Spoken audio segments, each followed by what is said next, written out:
Pineapple kesari. Oh so pineapple kesari yes.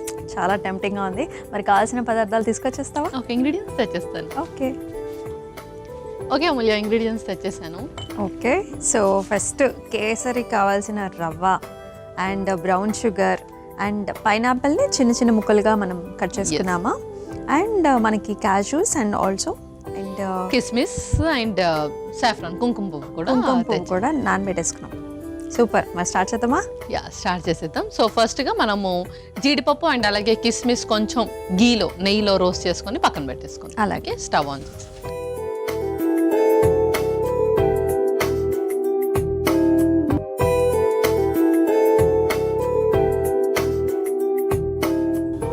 Okay. So ముందుగా కొంచెం నెయ్యి. స్వీట్ అనగానే ఫస్ట్ మనకి నెయ్యి పడాల్సిందే. యా, అందులోనూ కిడ్స్కి చక్కగా వాళ్ళకి బ్రెయిన్ హెల్త్ కూడా చాలా మంచిది. ఎస్, మంచి కొలెస్ట్రాల్ని కూడా చక్కగా పెంచుతుంది నెయ్యి, కాబట్టి ఈ పిల్లలకి రిస్ట్రిక్ట్ చేయకుండా మనం ఇవ్వచ్చు. యా, సో నెయ్యి కూడా కరిగిపోయింది పల్లవి. నెక్స్ట్ ఏం వేద్దాం? సో నెక్స్ట్ కొంచెం జీడిపప్పు,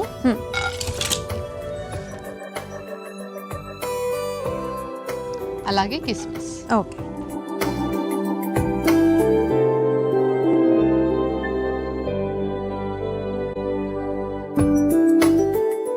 సో నాకు ఎప్పుడు ఒక డౌట్ వస్తూ ఉంటుంది, అండ్ చిన్నపిల్లలు ఉంటారు కదా అంటే బేబీస్ సో వాళ్ళు పుట్టడమే మమ్మీ దగ్గర నుంచి అన్ని పోషకాలు తీసుకొని వస్తూ ఉంటారు. అండ్ అయినప్పటికీ కూడా వాళ్ళకి ఐ డెఫిషియన్సీస్ ఎలా వస్తున్నాయి, ఎందుకు వస్తున్నాయి? సో కొంతమందికి ఏంటి అంటే లైక్ డాక్టర్స్ పొట్టలో ఉన్నప్పుడే చెప్పేస్తారు ప్రెగ్నెన్సీ టైంలోనే. అండ్ కొంతమందికి మదర్ న్యూట్రిషన్ బేస్ మీదనే బేబీ హెల్త్ అనేది ఉంటుంది. సో మదర్ ప్రాపర్గా న్యూట్రిషన్ తీసుకోకపోయినా, లైక్ ఇప్పుడు మనం మాట్లాడుతున్నట్టు వైటమిన్ ఏ డెఫిషియన్సీ ఏదైతే ఉందో, సో అది ప్రాపర్గా లేకపోయినా సరే అది బేబీకి అనేది ఎఫెక్ట్ అవుతూ ఉంటుంది అన్ని. అండ్ కొన్ని ఏంటంటే జెనెటిక్ డిసార్డర్ కూడా ఉంటుంది. సో ఇవి రెండు కూడా వాళ్ళు కొంచెం ట్యాకిల్ చేసుకొని ముందుగానే అది చూసుకుంటే గనక సో కొంచెం అది మనము రెడ్యూస్ చేయొచ్చు, తక్కువ చేయొచ్చు. సో జెస్టేషన్ లో మదర్ న్యూట్రిషన్ తీసుకోవడం అనేది చాలా చాలా ఇంపార్టెంట్. యా, గెస్టేషన్ పీరియడ్ అనేది ఇదర్ న్యూట్రిషన్ అన్నమాట. సో అదే అంటారు కదా, ప్రెగ్నెన్సీ మదర్ కి ఏదైనా ఒక ఫ్రూట్ కాకుండా 2 ఫ్రూట్స్ అంటే ఏది ఇచ్చినా 2 ఇస్తారు, ఒకటి తనకి ఒకటి బేబీకి అని. సో తన ఏదైతే తింటుందో అదే బేబీ హెల్త్ మీద డిపెండ్ అయి ఉంటుంది. సో నెక్స్ట్ ఏంటి? నెక్స్ట్ అది తీసి మనం ఈ బౌల్లో వేసేసుకుందాం. అలాగే.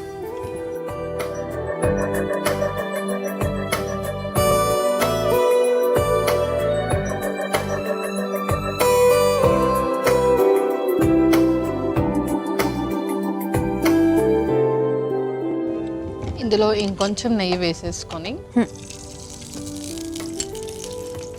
ఇప్పుడు రవ్వ వేయించుకోవాలి.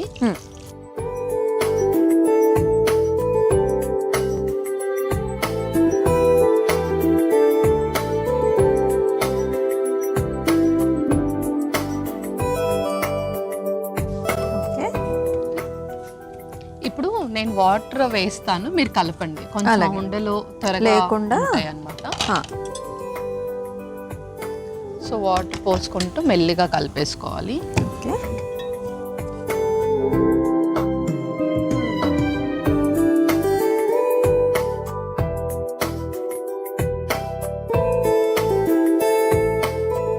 సో దీనిలోనే మనకి రవ్వ కూడా ఉడికిపోతుంది. యా, ఉడికిపోతుంది. సో కొంచెం అది లైట్గా ఉడికినాక బబుల్స్ వస్తుంటే మనం పైనాపిల్ కూడా వేసుకోవచ్చు. ఓకే, ఆల్రెడీ బబుల్స్ వస్తున్నాయి పల్లవి. యా, సో ఇప్పుడు మనం ఇందులోనే పైనాపిల్ కూడా వేసుకోవాలి.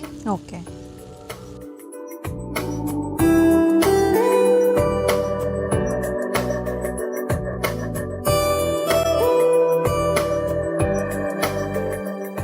సో ఇంకొక స్పూన్.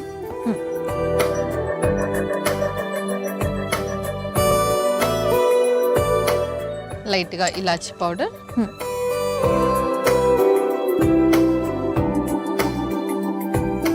సో అది ఉడికిపోయింది కాబట్టి ఇప్పుడు మనము బ్రౌన్ షుగర్ కూడా వేసుకుందాం. అలాగే. సో ఎనీవే మనకు పైనాపిల్ ద్వారా స్వీట్నెస్ అనేది ఎక్కువగా ఉంటుంది. అవును. ఇది మనం లైట్గానే యాడ్ చేసుకోవాలి.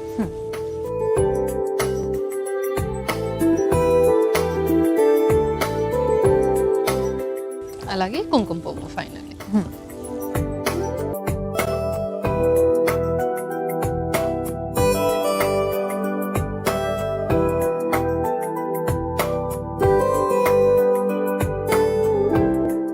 ఎస్, ఆ ఫ్లేవర్ అనేది అసలు ఎంత అద్భుతంగా ఉందంటే మన వాళ్ళ కిచెన్లో చాలా బాగుంది. ఇప్పుడు డ్రై ఫ్రూట్స్.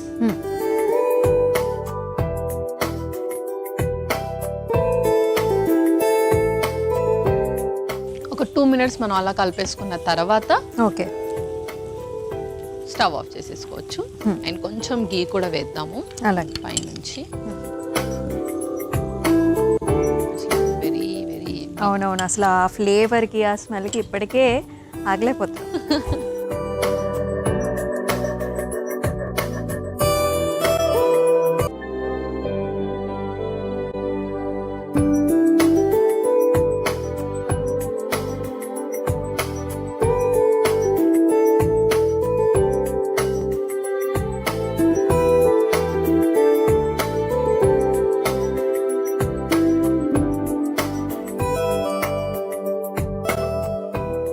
సో గార్నిష్ చేసేసుకుందాం. Okay, some pineapple.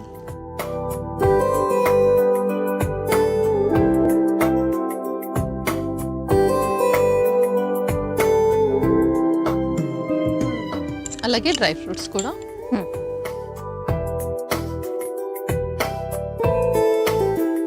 ఓకే అమూల్య, పైనాపిల్ కేసరి అయితే రెడీ అయిపోయింది. ఓకే, యమ్మీ యమ్మీ పైనాపిల్ కేసరి అయితే రెడీ అయిపోయిందండి. మరి దీనికి కావాల్సిన పదార్థాలు అలాగే తయారీ విధానం మరొకసారి మీకోసం. పైనాపిల్ కేసరికి కావాల్సిన పదార్థాలు: నెయ్యి, జీడిపప్పు, కిస్మిస్, ఉప్మా రవ్వ, పైనాపిల్ ముక్కలు, యాలకుల పొడి, బ్రౌన్ షుగర్, కుంకుమ పువ్వు నీళ్లు. పైనాపిల్ కేసరి తయారు చేసుకునే విధానం: ముందుగా స్టవ్ ఆన్ చేసి పాన్లో నెయ్యి వేసి కరిగిన తర్వాత అందులో జీడిపప్పు, కిస్మిస్ వేసి వేయించుకొని తీసి పక్కన పెట్టుకోవాలి. ఇప్పుడు అదే పాన్లో ఇంకొంచెం నెయ్యి వేసుకుని ఉప్మా రవ్వ వేసి వేయించుకుని నీళ్లు పోసి ఉండలు లేకుండా కలుపుతూ మగ్గించుకోవాలి. ఆ తర్వాత అందులో పైనాపిల్ ముక్కలు, యాలకుల పొడి, బ్రౌన్ షుగర్, కుంకుమ పువ్వు నీళ్లు వేసి వేయించుకున్న డ్రై ఫ్రూట్స్, నెయ్యి కూడా వేసి కలిపి కొద్దిసేపు మగ్గించుకొని సర్వింగ్ బౌల్లోకి తీసుకుని పైనుంచి పైనాపిల్ ముక్కలు, నేతిలో వేయించుకున్న డ్రై ఫ్రూట్స్ వేసి సర్వ్ చేసుకుంటే పైనాపిల్ కేసరి రెడీ.